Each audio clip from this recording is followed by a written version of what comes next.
A juiz esclarece.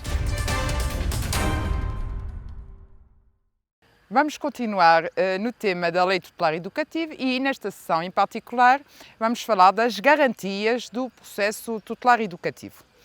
O processo tutelar educativo é secreto até ser designada a data para a audiência prévia, que iremos ver noutra sessão o que é a audiência prévia, ou, se não houver lugar à audiência prévia, à audiência final.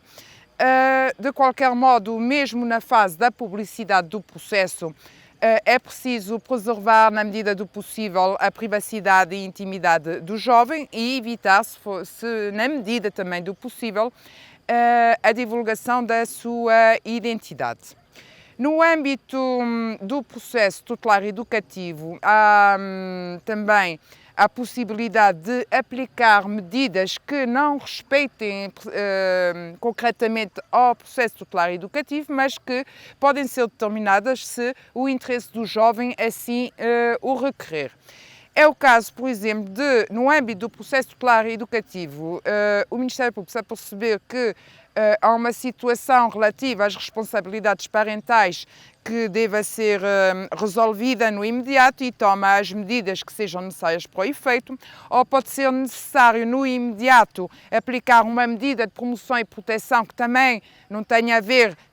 com o leque das medidas tutelares educativas e pode-se aplicar até cautelarmente no âmbito do processo tutelar educativo, ficando a validade dessa medida de proteção dependente da instauração no prazo de 30 dias do competente processo. Portanto, no âmbito da lei tutelar educativa, há campo, há margem para a intervenção das autoridades judiciais no sentido de tomar outras medidas que extravasem do âmbito da lei tutelar educativa, se tal se mostrar necessária, para acautelar no imediato os interesses dos jovens que são alvo do processo tutelar educativo. No processo tutelar educativo há uma série de direitos que são conferidos ao jovem. Tem o direito de ser assistido por defensor, de ser ouvido sempre que assim o requerer.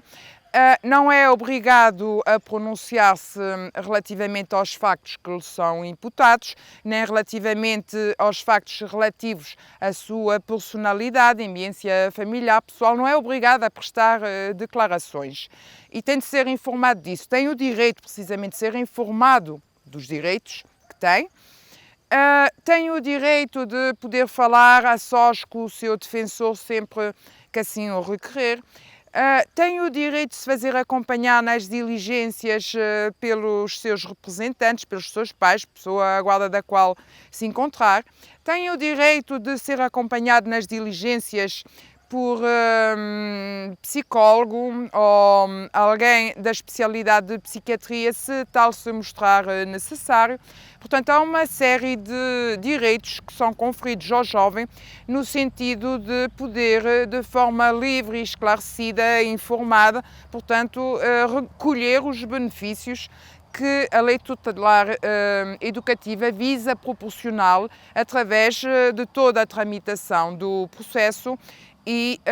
em concreto, das medidas tutelares educativas que, afinal, venham a ser aplicadas.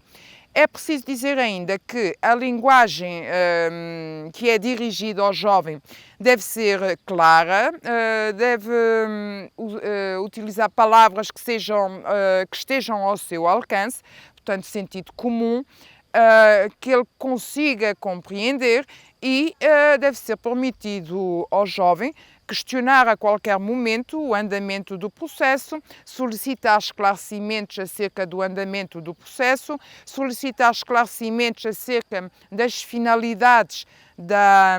intervenção tutelar e, portanto, tem o direito a receber toda essa informação que lhe tem de ser transmitida de forma que ele a possa compreender. Claro que isso implicará que a autoridade judiciária que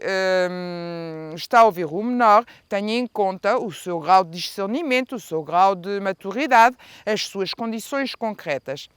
Há que dizer que, se no âmbito do processo tutelar educativo se verificar que o jovem, por anomalia psíquica, não é capaz de entender o sentido e as finalidades da intervenção tutelar educativa, esse processo terá de ser arquivado, porque o que se pretende é educar o jovem para o direito e se ele não tiver, por anomalia psíquica, as capacidades necessárias para entender o âmbito da intervenção tutelar educativa, portanto, torna-se inútil prosseguir na tramitação desse processo. O que deverá acontecer neste caso é encaminhar o jovem para os cuidados de saúde que se revelarem necessários, para os tratamentos de saúde que tiverem de ser tomados para que o jovem,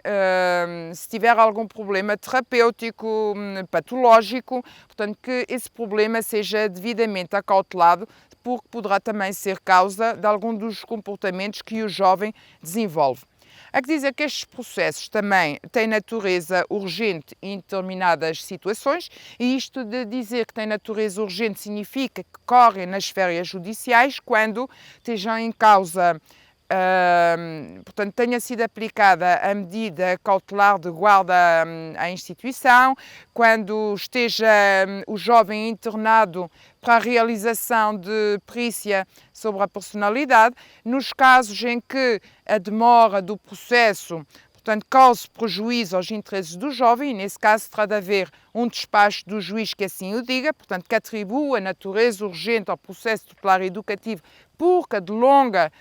a suspensão das férias judiciais, a suspensão dos prazos nas férias judiciais e o aguardar, portanto, do decurso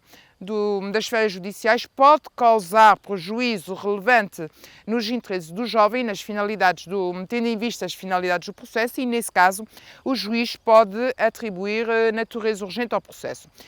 Também terá natureza urgente quando seja aplicada a medida de internamento, que iremos ver noutra sessão o que isso é, da medida de internamento. Nesses casos, se for aplicada essa medida e houver recurso, o processo também tem natureza urgente. Neste processo tutelar educativo, que tem por foco, como já disse, as necessidades de educação para o direito do jovem, há uma panóplia, portanto, de garantias que são conferidas ao jovem no sentido de poder exercer todos os direitos que a lei contempla.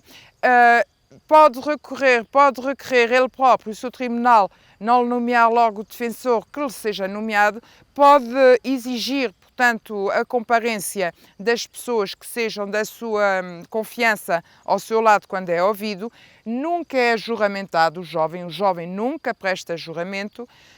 e, como já disse, não é obrigado a falar sobre os factos que lhe são imputados, sendo certo que esse comportamento não o pode, em qualquer caso, prejudicar. Se o jovem não quiser falar, o tribunal terá de fazer a prova dos factos que lhe são imputados e das restantes circunstâncias sociais, familiares, escolares necessárias para verificar se há necessidade de educação para o direito, terá de fazê-lo através de outros meios de provas que sejam apresentados no processo, mas nunca, em circunstância alguma, o silêncio do jovem deve ser entendido como admissão ou como culpa da prática dos factos, porque não é isso que a lei pretende quando não confere ao silêncio, portanto, essa carga negativa. Penso que relativamente às garantias do jovem disse o essencial. Oxalá tenha sido clara. Bem-aja pela atenção.